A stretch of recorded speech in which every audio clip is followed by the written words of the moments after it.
தென்றலே மெல்ல பேசு சீரியல்ல நாளைய எபிசோட்ல என்ன நடக்க போகுது அப்படிங்கிறத பார்க்கலாம். இப்ப இளமதி எவ்வளவு முயற்சி பண்ணுனாலும் பரமன துபாய் போட விடாம தடுக்க முடியல. கடைசியா பரமன போலீஸ் ஸ்டேஷன்ல வச்சுனாச்சும் தடுத்துடலாம்னு ட்ரை பண்ணாங்க. ஆனா அதையும் இந்த கலா பாத்தீங்கன்னா தடுத்து நிப்பாட்டி பரமன எந்த விதமான கேஸும் இல்லாம வெளியில எடுத்துட்டாங்க. இன்னும் 2 மணி நேரத்துல நம்ம பரமனுக்கு ஃப்ளைட்டு ஏறுனா துபாய் கிளம்பிடுவாப்ல. இப்ப இளமதி என்ன செய்யறதுன்னே தெரியாம ஒரு பக்கம் தவிச்சுக்கிட்டு இருக்காங்க.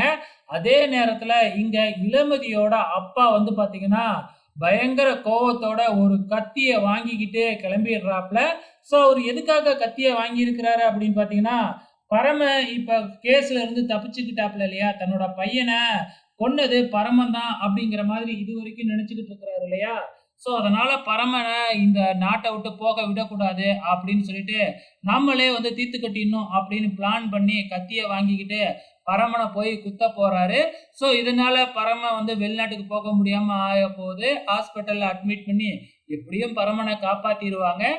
இதுக்கப்புறம் என்னெல்லாம் நடக்க போகுது அப்படிங்கிறத பொறுத்திருந்து பார்க்கலாம்.